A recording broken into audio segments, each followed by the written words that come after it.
I'm Jim Clark. Welcome to Cavs Corner. We're talking with the women's basketball coach, Maria Marchesano. Maria, a long, tough trip. I'm talking about Thursday's game. You really played well, dropping by 2 points on a controversial call in Northern Michigan last Thursday. Yeah, I mean, it's such a long trip, but, I mean, we went into that game and we said no excuses. I mean, a lot of teams have to make that trip. We did play pretty well for most of the game, but, I mean, controversial or not, bottom line is we didn't out-rebound them or handle the ball late. We had some key turnovers late in the game, and, I've been on them since the beginning of the season about, rebounding, and if you can't, hang with a team in the rebound battle, you can't hang with them in the final outcome. And, that was, if you look at all their games last year, the games they got out-rebounded, they lost. The games that they won the rebound battle, they won. And they know that. We just got to do a better job.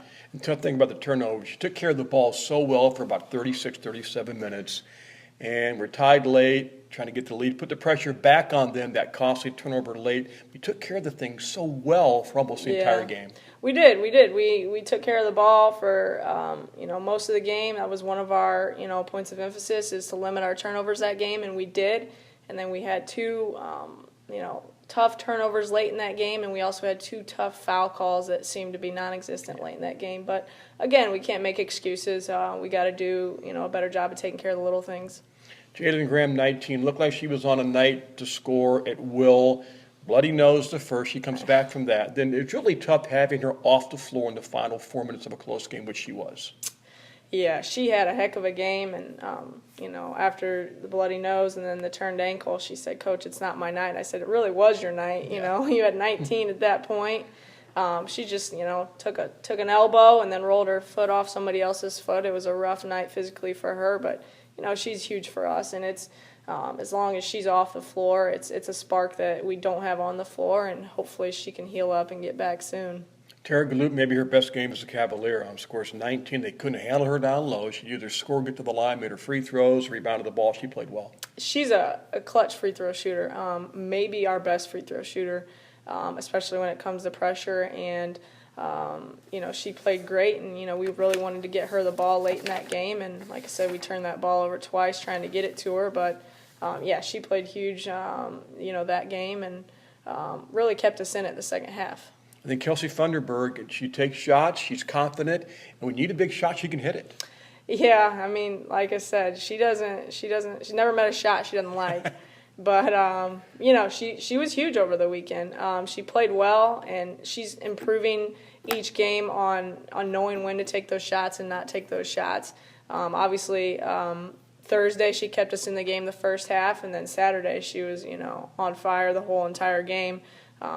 Unfortunately, it wasn't enough for us. But, yeah, I mean, she's a scorer, and she's going to have those nights. Saturday, Tech comes out. They play well right from the get-go. We dig a hole early. But you're down 30 in that game. Look up with 2.5 to go, you're down by 12. And basically, Funderburg hit 6 of 9 threes, makes 7 of 8 free throws. And then Teresa Jackson off the bench, she was superb. She was. And the thing about TJ is she can score the ball. And we know that. She's a true freshman in the sense of she gets lost in a lot of things. But you put the ball in her hands and she knows what to do with it. She was huge off the bench for us. Really excited that she could come in and have an impact like that because she works hard. And, like I said, we all know she can score the ball. She does it every day at practice. So we were glad to see her be able to do that in a game situation. But, yeah, you dig a tough hole like that. We basically didn't show up the first half. And second half we played our butt off and, outscored them the second half. But when you dig a hole like that, it's, especially against a good team like Michigan Tech, it's a tough battle.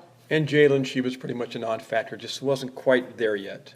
Yeah, she was favoring that ankle and just wasn't comfortable, running on it. And, we held her out of practice on Friday, and so all she really did was get ready and play on Saturday. And she didn't have that lift like she usually does, and, first couple shots didn't go down, so then she didn't have that confidence. So, hopefully she'll get back on track this weekend. 2 home games coming up, Thursday and Saturday, 5:30 Thursday. Northwood, tell us about them. Northwood's such a good team. Coach Curtis is a real good coach, and he has them playing extremely tough right now. They've played some really good competition and played with that competition. Even ranked teams have come in, and they've competed all the way to the wire. Another team that is deep. They're solid off the bench as well. It's the GLIAC. Every night is a challenge. How about Lake State Saturday? Lake State, their record probably isn't indicative to how good they are. They've got a rough record right now, but they still have some talent. And, when you're playing against the talent that we have in the GLIAC, they're still a good team. They're still going to come out and battle and give us a run for our money, even at home. Look at our numbers. Funderburg, 19 a game, one of the leading scorers in the league. Dabolt, 7th in rebounding, 7.2, and then Galoop, 2nd in field goal percentage. Some good things from a lot of different people early in this season. Yeah, we know Kelsey can score, and I think some of those other numbers, I think Audrey, her numbers have dropped off, but they were high to start off. Yeah. Jalen's numbers are going to continue to grow as she gets more comfortable with, Division II basketball. Whitney, she's always going to give us those rebounds. I'm looking for her to give us a little bit more offensively. She plays a lot of minutes. We need to get a little bit more out of her. But, yeah, we've definitely got some positives to grow off of, and hopefully we can get back on the right track this weekend. Well, Keys, you're shooting free throws 71%, which is outstanding. Then the other thing is, which doesn't happen too many times, more assists and turnovers. Even some have come late, but you're really taking care of the ball on a consistent basis. Yeah, and we focus on that a lot in practice, and not making the silly passes. I think that was something early on in practice that we did poorly. So we've been on them hard about taking care of the ball and controlling the controllables, and that's one thing we can control. We'll still have games where we turn the ball over depending on the pressure and depending on what the style of the team we play, but we've done a pretty decent job of that this far. Thanks. Good luck this week. Thanks, Jim. Cavs are home twice, Thursday 5:30 against, who is it? It is Northwood. Northwood. And then Saturday, Lake State at 1 o'clock. Both games streamed live on Team Line. I'm Jim Clark, and that's Cavs Corner.